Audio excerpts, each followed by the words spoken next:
2025년 제23회 사회복지사 1급 국가자격 시험을 준비하시는 수험생 여러분 만나서 반갑습니다. 자, 저는 8과목 중에서도 1교시 과목에 해당하는 2과목이죠. 인간행동과 사회환경 그리고 사회복지 조사론 과목에 대해서 공감 수험서를 집필하고 그 수험서에 기초해서 여러분들의 합격을 위해 알찬 강의를 담당하는 김유경입니다. 저는 현재 공단기라고 하는 공무원 수험학원에서 사회복지학 개론 대표 강사로 활동하고 있고요. 자, 그리고 세종대 공공정책대학원에서 사회복지학 개론을 강의를 하고 있습니다. 시험 합격을 위해서 알아둬야 될 가장 필수적인 개념들을 우리나라 탈탈 털어도 누구보다 더 쉽게 정말 쫀득쫀득하게 여러분들이 다 이해할 수 있도록 하나하나 개념을 자세히 상세히 그렇지만 이해할 수 있도록 쉽게 설명할 수 있는 강의로 여러분들을 찾아뵈려고 해요.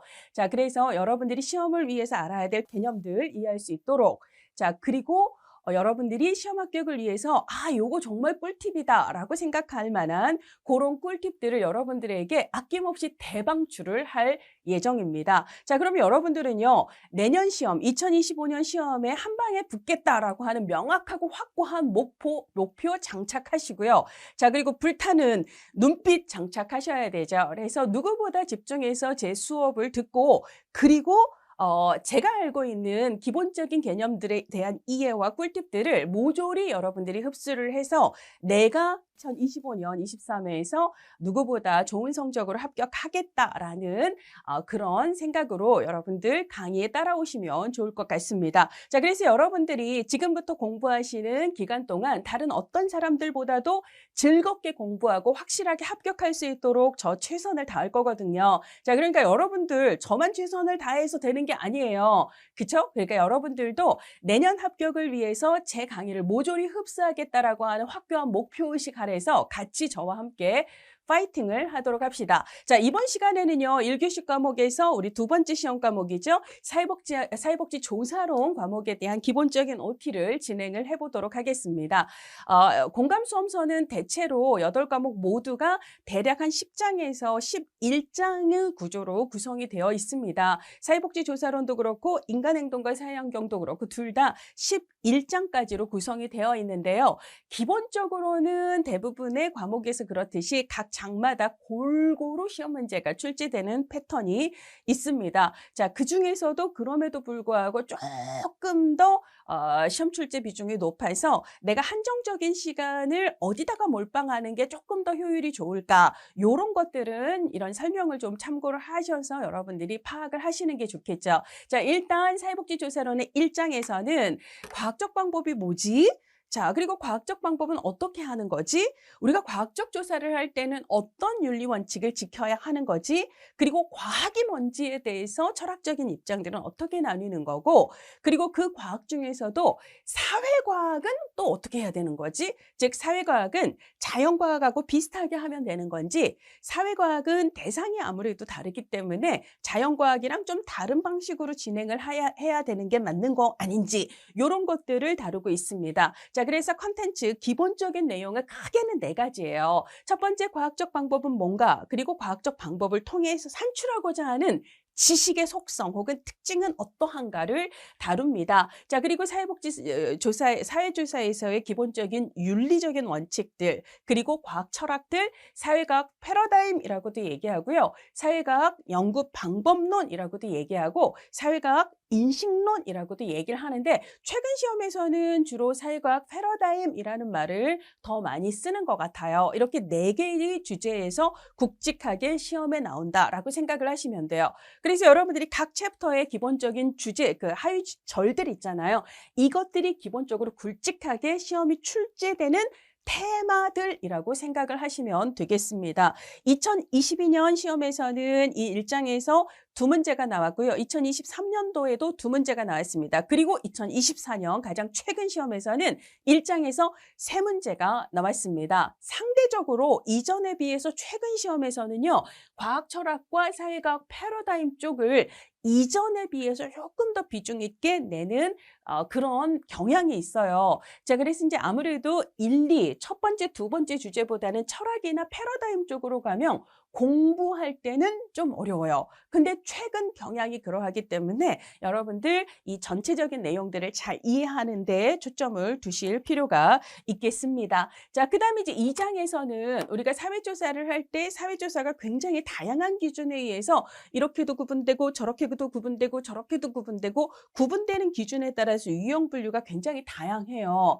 그런데 주로 시험에 나오는 거는 두 가지입니다. 조사의 목적이 무엇인가에 따라서 이런 목적이면 이런 조사, 이런 목적이면 이런 조사, 이런 식으로 나누는 게 시험에 1차적으로 나오고요. 그다음에 두 번째는 조사의 자료 수집과 분석이 이루어지는 시점이 얘가 한 시점에서 이루어지는가 여러 시점에서 반복이 돼서 그걸 비교 분석하는 구조로 분석을 하게 되는가에 따라서 뭐 횡단이냐 종단이냐 이렇게 나누고 종단에는 또 하위 유형에서 어떤 종류가 있는가를 다루는 쪽이 시험 문제가 나옵니다.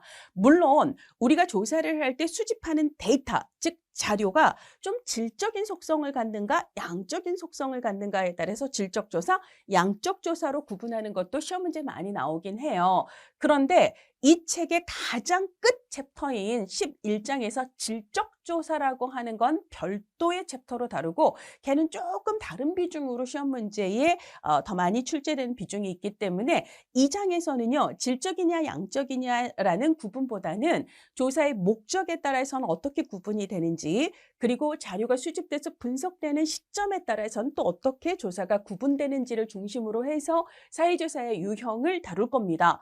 그렇게 다루는 이유는요. 당연히 그 두 가지 기준에 의한 조사 유형이 시험 문제에 많이 나오기 때문이에요. 자, 그다음에 조사 주제를 정하고 나면 어떤 절차에 의해서 조사를 진행을 하고 그다음에 조사의 끝은 뭘까요? 보고서 작성하는 거거든요. 자, 그래서 주제를 정하고 보고서 작성을 하는 것까지 조사가 어떤 순서에 의해서 진행이 되는지 그리고 각 진행 절차에서 조사자인 나는 어떤 일들을 해야 하는지 요런 걸 다루는 게 이제 두 번째 내용이에요.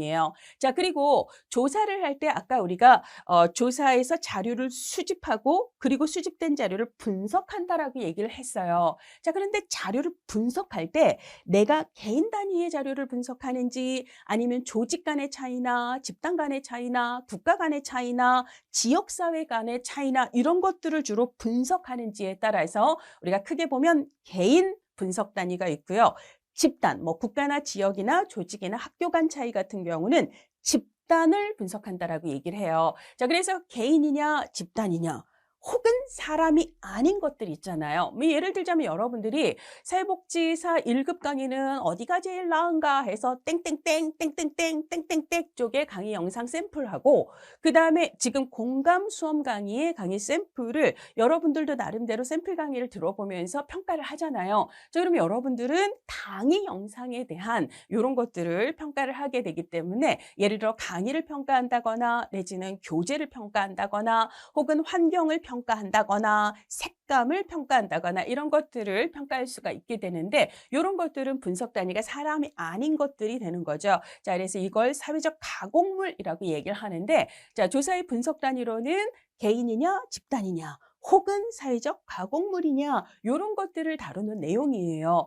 그리고 이 분석 단위하고 관련해서 조사자가 흔히 범할 수 있는 몇 가지 오류들이 있는데 이 오류들에 대해서도 다루게 됩니다. 2장에서는 그런 내용을 다루게 되는데요. 자, 2장의 최근 출제 유형을 보면은요. 2022년도에는 2장에서 3문제가 나왔고요. 2023년 그리고 2024년에는 각각 2문제가 나왔습니다. 자, 그러면 1장에서도 우리가 2문제, 2문제, 3문제, 여기서도 3문제, 2문제, 2문제. 그래서 챕터별 출제 비중이 대략 비슷하구나 라고 여러분들이 좀 느끼셨을 것 같아요. 자, 그러면 세 번째입니다. 아까 우리가 조사의 절차라고 하는 건 주제를 정하고 그 다음에 마지막은 보고서 작성이다 라고 얘기를 했잖아요. 자, 그럼 조사 주제라고 하는 건 좀 너무 넓은 영역이에요. 나는 아동학대 가해자의 심리에 관심이 있어. 이런 정도는 우리가 조사 주제라고 얘기를 합니다. 근데 이제 그것을 구체적으로 내가 데이터 수집을 통해서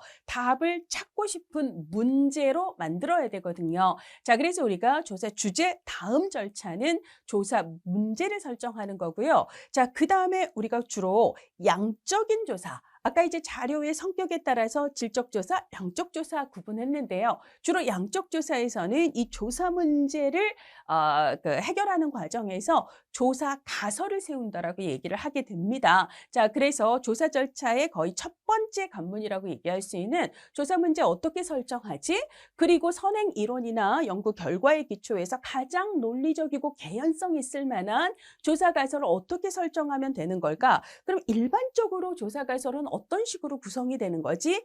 아, 이 현상이 왜 생겼을까? 얘 때문에 생겼을 것 같은데, 그래서 A가 B에 영향을 주었을 것이다. A가 증가하면 B도 증가할 것이다. 보통 그런 방식으로 조사 가설을 세우게 되는데요. 자, 그렇게 해서 이제 우리가 보통 가설을 구성하는 영향을 주는 A, 그 다음에 영향을 받는 역할을 하는 B, 얘네들을 우리가 보통 변수라고 이야기를 해요.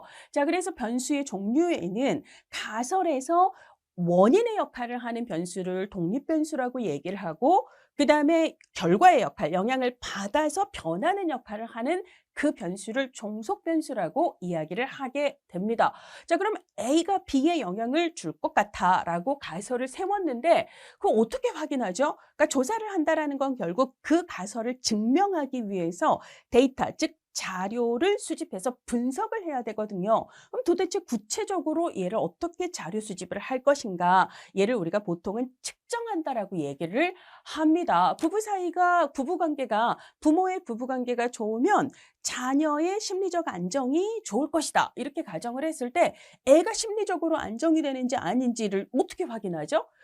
우리 엄마 아빠의 부부관계가 좋다고 느끼는지 아니라고 느끼는지 이걸 어떻게 확인하죠? 측정하죠? 자, 요런 것들을 우리가 변수의 정확한 개념, 이 변수가 명확히 무엇을 의미하는지를 분명히 하고, 아, 그런 의미를 내가 구체적으로 정확히 측정하려면 어떻게 해야 되는지 요거를 정리를 해야 되거든요. 자, 그래서 우리가 가설을 세울 때는 A가 B에 영향을 줄 거야 라고 하는 변수를 설정을 하게 되고요. 자, 그 다음에 각 변수의 의미가 무엇인지를 명확한 개념으로 정리하는 걸 개념화라고 얘기를 하고, 아, 그렇다면 그 개념을 어떻게 측정하면 좋을까로 구체화시키는 과정을 조작화라고 이야기를 합니다. 그렇게 해야지만 아, 이러면 이렇게 측정하면 되겠네가 정리가 되기 때문에 그 다음에 그렇게 측정을 하게 된다라는 거죠. 3장에서는 이런 내용을 다루게 되는데요. 자, 그럼 3장에서는 몇 문제가 나왔을까요? 대충 3, 2, 2 이 정도 나왔을 것 같죠? 그렇습니다. 자, 그래서 마찬가지예요. 2장과 3장 똑같이 2022년에는 여기서 세 문제가 나왔고요. 2023년과 2024년에는 둘 다 두 문제가 나왔습니다. 그래서 여러분들이 보게 될 2025년도 시험에서도 대략 두 문제가 나오겠구나라고 생각을 하시면 될 것 같아요. 자, 그러면 이번에는 4장입니다. 자, 우리가 조사 절차에서 아까 조사 주제를 정하고 조사 문제를 정하고 조사 가설을 정하고 라고 얘기를 했잖아요. 자, 그러면 여러분들이 가설을 설정을 했거든요. A가 B에 영향을 미칠 거야 라고 가설을 설정을 했습니다. 그럼 뭘 해야 되죠? 그 말이 맞는지를 확인을 해야 되잖아요. 자, 그래서 조사 가설이 맞는지를 확인하기 위해서 내가 어떻게 조사하면 좋을까를 전반적으로 계획하는 단계를 우리가 조사를 설계한다 해서 조사 설계라고 얘기를 해요. 자, 근데 A가 B에 영향을 미칠 거야 라고 인과, 원인과 결과, 이걸 줄이면 인과거든요. 자, 이렇게 인과관계에 대한 내가 가설을 세웠다라고 가정을 할 때 조사 설계의 가장 중요한 목표는 뭐예요? 이 인과관계를 규명하는 겁니다. 달리 얘기하면 이 내가 설정한 인과관계가 맞는지 틀리는지를 확인하는 거거든요. 자, 그래서 우리가 조사 설계는 어떤 걸 얘기하는지, 그리고 조사 설계에서 내가 가정한 두 변수 간 인과관계가 맞고 틀리고를 판단할 때는 어떤 걸 확인하면 좋은지, 이걸 우리가 인과관계가 성립하기 위한 3대 요건 이렇게 얘기를 하거든요. 지금은 여러분들이 인과관계 성립의 3대 요건 뭐지? 모를 수 있어요. 그렇지만 저랑 공부를 하시고 나면 인과관계 성립의 3대 요건 이러면 여러분들은 공변성, 시간적 우선성, 통제성 이렇게 말할 수 있는 사람으로 변신을 할 거예요. 기대를 합시다. 자, 그러고 난 다음에 우리가 이제 조사 설계를 잘했는가 못했는가 있잖아요. 예를 들어 여러분들이 누군가의 연구를 참고를 합니다. 근데 아무거나 참고를 하시면 안 돼요. 퀄리티가 좋은 연구 결과를 참고를 해야 되잖아요. 자, 그럼 이 사람의 연구가 퀄리티가 좋은지 안 좋은지, 조사를 제대로 했는지 아닌지를 어떤 기준으로 판단할 수 있는가?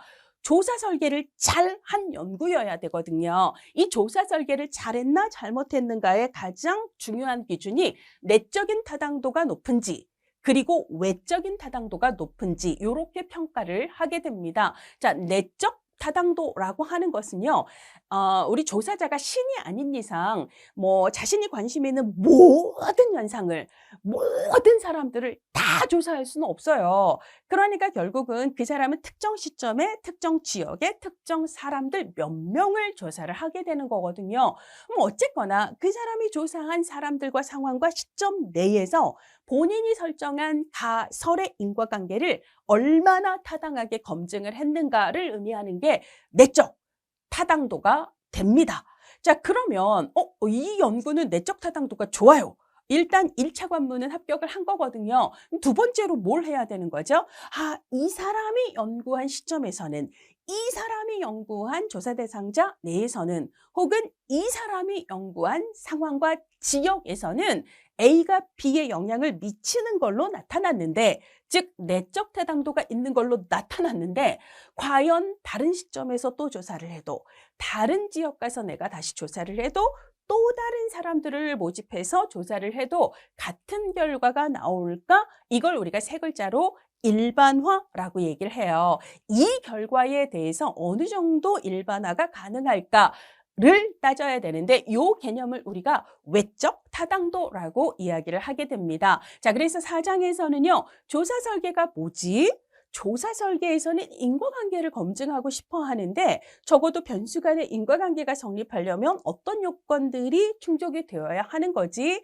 조사 설계가 나이스하다라고 얘기하려면 내적, 외적 타당도가 성립돼야 되는데 걔네들의 정확한 개념, 그리고 걔가 성립하려면 어떤 걸 어떻게 해야 되는가를 다룬다라고 생각을 하시면 되겠습니다. 최근 3년간 이 4장에서 출제된 문제 수는요. 2022년에는 한 문제가 출제가 되었고요. 2023년과 2024년에는 각각 2문제가 출제가 되었습니다. 주로는 1번보다는 여기 내적 타당도와 외적 타당도에서 출제되는 비중이 높고요. 상대적으로는 내적 타당도가 출제 비중이 조금 더 높습니다.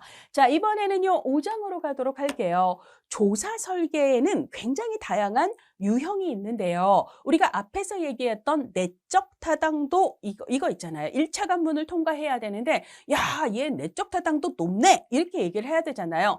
그러면 굉장히 다양한 조사 방법들 중에서도 현상의 인과관계를 규명할 때 야, 이거 탑이다라고 꼽는 가장 멋쟁이 1등, 얘가 뭐냐면 2글자로 바로 실험이에요. 그래서 이 실험이 조사 설계 중에 내적 타당도가 가장 높은 유형인데, 근데 이제 다른 조사 유형들이 실험의 기본적인 절차와 요소를 잘 따라서 실험처럼 연구를 한다면 내적 타당도, 즉 인과관계의 타당성 정도가 높겠죠. 근데 현실적인 이유 때문에 실험의 모든 절차와 요건을 그대로 따라가기가 힘든 경우가 있습니다. 자, 그러면 실험에 조금 더 못 미치는 타협점을 우리가 찾아서 요 정도 선에서 조사를 진행을 해야지라고 생각을 할 거예요. 자, 그래서 조사 설계의 유형에는 내적 타당도가 되게 높은 유형도 있고 조금 상대적으로 떨어지는 유형들도 있게 됩니다. 그 기준을 우리가 2글자로 얘기한다면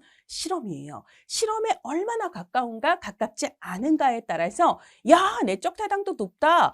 얘는 내적 타당도가 좀 떨어지네 라고 이야기를 하게 됩니다. 자, 그래서 기본적으로 우리가 조사 유형을 이해하기 위해서는 무엇보다 먼저 실험이 어떤 절차로 진행이 되고 실험이 이거는 실험을 잘했네 라고 얘기를 하려면 실험에 어떤 요건들을 충족해야 하는가를 먼저 다룰 거고요. 그리고 그것을 기준으로 해서 실험의 기본 요건을 잘 충족하고 있는 실험, 이걸 우리가 순수 실험 혹은 진짜 실험이다 해서 진실험이라고 얘기를 하는데 그 유형에 해당하는 것부터 순차적으로 개보다는 조금 낮지만 그래도 현실적인 타협점에서 그래도 보완책을 좀 갖는 유형들, 얘를 실험과 유사하다 해서 얘를 유사실험 이렇게 얘기를 하거든요. 근데 걔보다 조금 못 미치는 애들, 이런 건 실험이라고 좀 보기 애매한데 이런 걸 우리가 원시실험 혹은 전실험이라고 얘기를 해요. 그래서 순수실험과 유사실험과 전실험 혹은 원시실험에 해당하는 하부 유형들 하나하나에 대해서 다루는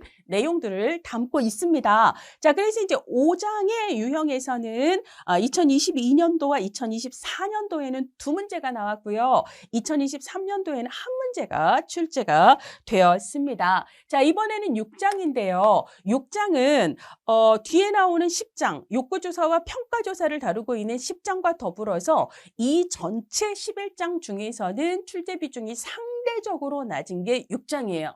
근데 얘를 또 무시하시면 안 되는 게, 얘는 1교시 사회복지 조사론에서도 단골 한 문제는 나오지만 2교시의 사회복지 실천론에 보면은요, 사회복지 실천 평가 파트가 있거든요. 근데 거기서도 거의 매해 단골로 얘가 꼬박꼬박 나오기 때문에, 그러니까 1교시에 국한해서는 얘가 한 문제밖에 안 나오지만 결국은 전체 시험에서는 결국은 매해 두 문제는 나오는 친구가 단일 사례 설계입니다. 그러니까 여러분들 보통은 순차적으로 공부를 하시기 때문에 1교시 과목 먼저 공부를 하시잖아요. 그러니까 여기서 열심히 공부를 하셔서 실천기술로는 그냥 거저먹기로 점수를 득점한다라고 생각을 하시기를 바랍니다. 자, 그래서 단 1, 한 사례에 대한 조사 설계를 한다라는 거예요. 자, 그래서 한 사례에 대한 단일 사례 설계는 어떤 특징을 갖는지, 어떤 목적을 갖는지, 혹은 설계 유형이 다양한데 각 설계의 특징은 어떻게 되는지, 그리고 단 1 사례를 보통 설계를 하는 이유는 내가 이 클라이언트에게 특정의 개입을 하는데 나의 개입이 이 클라이언트의 표적 문제에 영향을 미치는지를 알고 싶거든요. 그럼 이때 나의 개입은 영향을 미치는 독립 변수의 역할을, 그 다음에 클라이언트의 표적 문제는 영향을 받아 변화하는 종속 변수의 역할을 하게 되죠. 그래서 개입과 클라이언트의 표적 문제 사이에는 인과관계가 성립하는지를 내가 알고 싶은 거거든요. 그러니까 결국은 우리가 앞에서 얘기했던 인과관계, 조사 설계 개념이 그대로 연결이 된다라고 볼 수가 있습니다. 근데 이제 우리가 보통 개입과 표적 행동 사이의 문제 사이에 인과관계를 검증하는 것, 이걸 짧게 얘기하면 개입이 효과가 있는지를 확인하는 거거든요. 자, 그래서 단일 사례 설계의 가장 중요한 목적은 개입 효과를 평가하는 데 있습니다. 그럼 어떻게 평가하죠? 궁금합니다. 자, 그래서 저랑 같이 6장에서 개입 효과를 도대체 어떻게 평가한다라는 것인지를 알아보시면 되겠고요. 자, 6장에서는요, 2022년도에는 조사론에서는 출제된 문제가 없었지만 실천 파트에서 출제가 되었고요. 자, 그 다음에 2023년도에는 두 문제가, 그리고 2024년도에는 한 문제가 출제되었습니다. 자, 이번에는 7장입니다. 7장은요, 표집 혹은 표본 추출이라고 얘기를 하고요. 영어로는 샘플링이에요.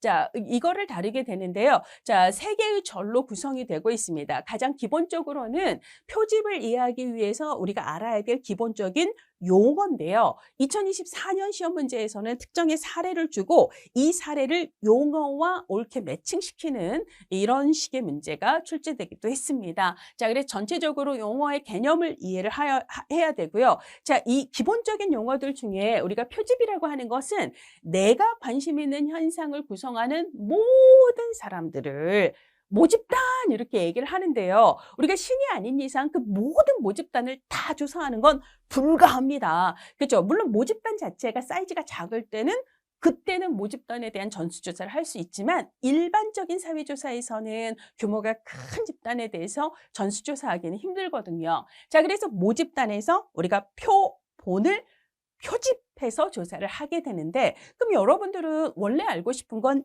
이 사람들이 아니라 전체 모집단에 대해 알고 싶지만 현실적으로 표본을 조사하는 거잖아요. 자, 그래서 표본 조사 결과의 기초에서 여러분들이 추정하고 싶은 모집단의 특성을 두 글자로 모수라고 이야기를 합니다. 자, 그러면 표본을 분석한 결과의 기초에서 모수를 어떻게 추정하는지를 이해를 해야 통계 분석을 해서 몰수를 추정할 거 아닙니까? 근데 이 원리가 좀 어려워요.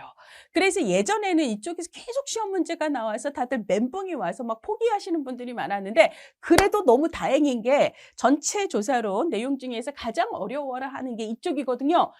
최근에는 이쪽 비중이 좀 많이 낮아졌습니다. 그래서 여러분들 안심하시고요. 아, 난 너무 막 힘들어! 이럴 때에는 몰수 추정의 원리는 스킵하셔도 괜찮아요. 자, 근데 중요한 것은 표집 방법이죠. 표집을 어떻게 하는가? 이걸 확률 표집과 비확률 표집으로 구분을 하고 각각에 해당하는 하위 4개의 유형식이 있어요. 이쪽에 4개, 이쪽에 4개니까 전체 8개 유형의 표집 방법들을 여러분들이 구분을 하셔야 되겠죠. 그리고 걔네들은 진짜 꼬박꼬박 나오는 단골 주제이기 때문에 7장 표집에서는 이쪽 표집 방법에 초점을 두고 공부를 하셔야 합니다.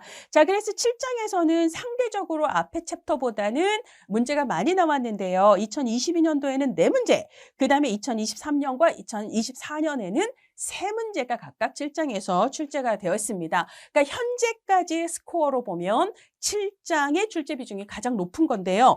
걔보다 더 대박인 게 얘예요. 8장입니다. 얘는 조사론의 대마왕이에요. 가장 많이 나옵니다. 항상 가장 많이 나옵니다. 그래서 최근 시험에서는 거의 5문제, 6문제는 꼬박꼬박 나오는 챕터가 8장이기 때문에 여러분들이 가성비가 가장 높은 챕터 뭐지? 궁금하신다면 사회복지조사론은 8장이다. 그러니까 일단 8장을 마스터하는 게 승률을 높이는데 가장 좋은 전략이다라고 생각을 하시기를 바랍니다. 그래서 이제 여기서는 측정이 뭐지? 측정 별거 없어요. 여러분들 몸무게 측정하면 뭐 나와요? 숫자 나오잖아요. 길이 측정하면 3cm, 5cm 숫자 나오잖아요. 그래서 우리가 측정을 한다는 결국 수치를 산출하는 거고요. 숫자가 중요한 연구는 양적 조사라고 얘기해요. 자, 그래서 양적 조사에서 숫자를 만들어 내는 일을 우리가 측정이라고 얘기를 하고요. 자, 그것과 관련해서 뭐 측정의 4가지 수준, 그다음에 측정을 위해서 사용하게 되는 도구, 줄여서 이것을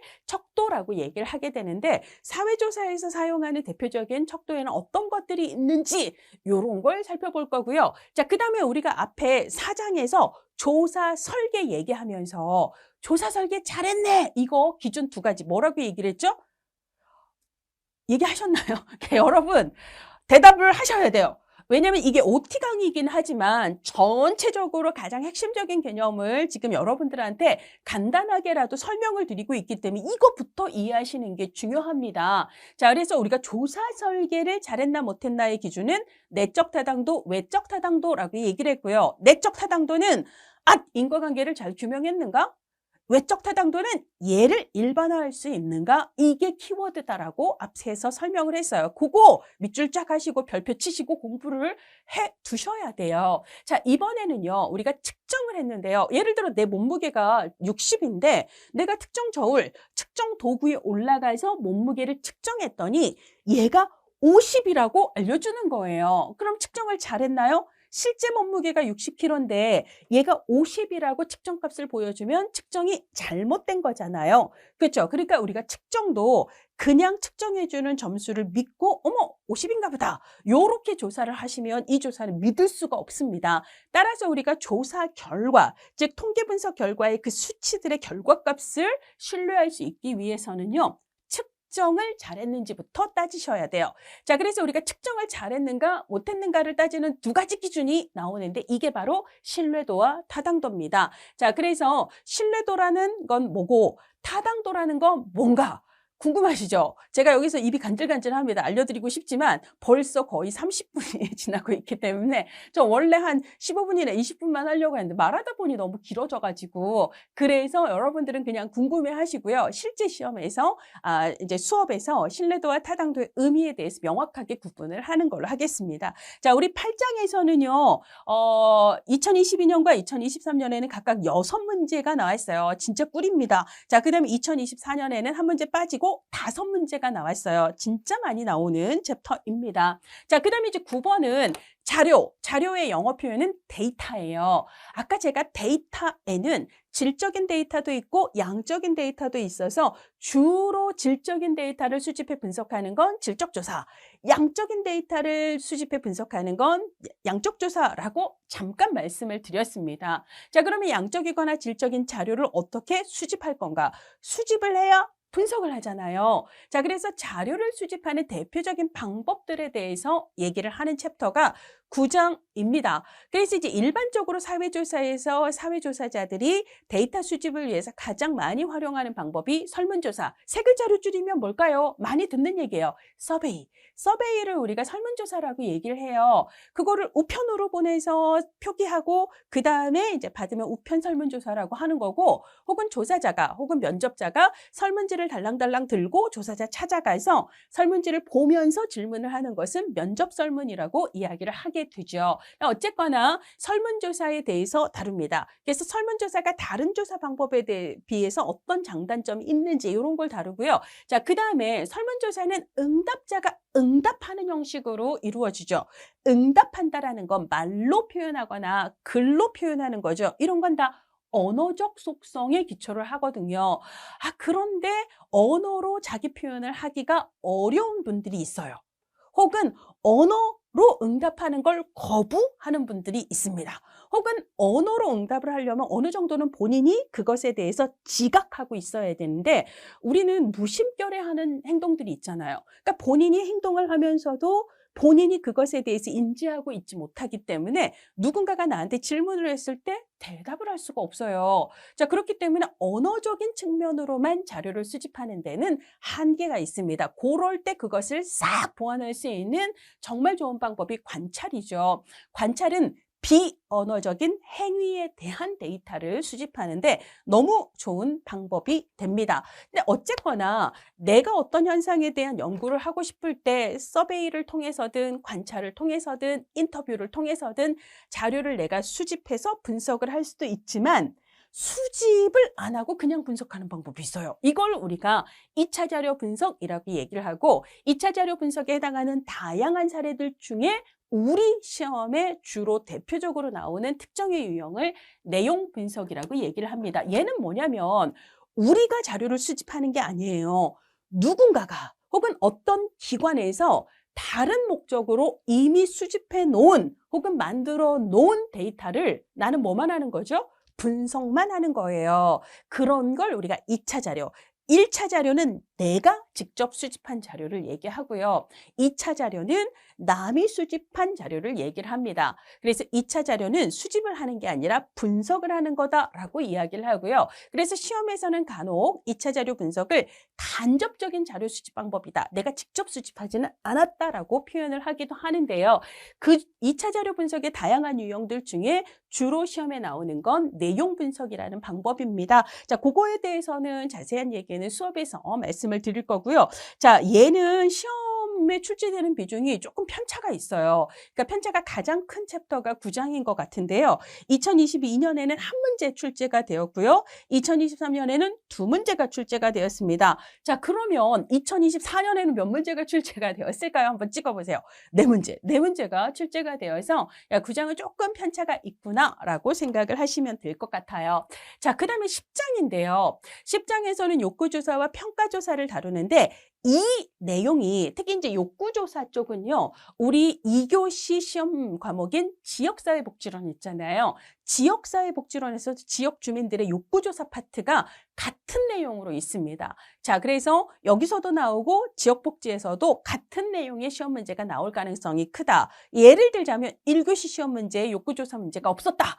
그럼 2교시에서 만나게 될 가능성이 굉장히 높습니다. 자, 그 다음에 이제 평가조사인데요. 뭘 평가하는 거죠? 개입을 평가할 수도 있고, 일반적으로는 사회복지시설에 혹은 기관에 프로그램을 개발해서 진행해서 평가를 하게 되는데요. 이 프로그램 개발과 평가를 또 포함하고 있는 과목이 3교시 과목인 사회복지 행정론이에요.